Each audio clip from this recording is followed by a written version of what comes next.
Hi everyone, this is Rob Redman of Prior Studios with another tutorial for you all. Moving on from the last tutorial where we talked about reflections and a little bit of GI as well as the luminosity channel we touched upon.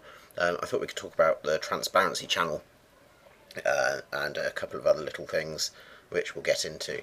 So let's start off by just showing you a couple of examples.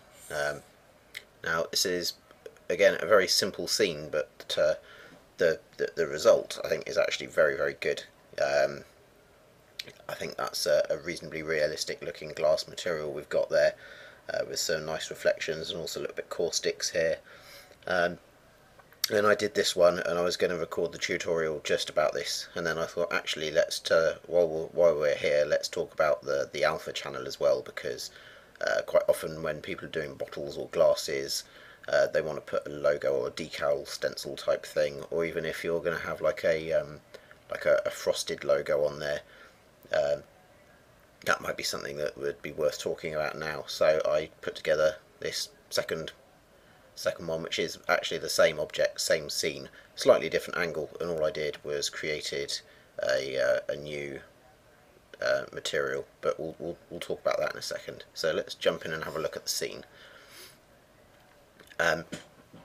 So in our scene we've got just a few objects. We've got the glass here, which is a lathe nib, and all I've done is, after I've modelled the glass itself, I've just chosen these polys here, where I want my logo to be, hit the V key, gone to selection, set selection, and that's given me the selection here, which I've just called logo, just so I know what I'm doing.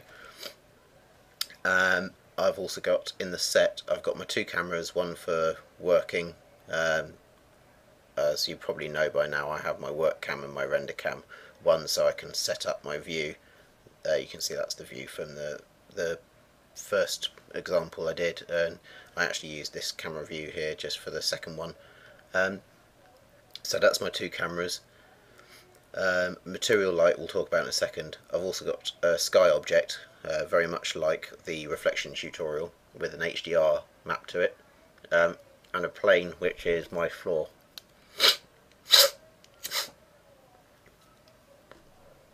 Have to excuse me, I've got a slight cold.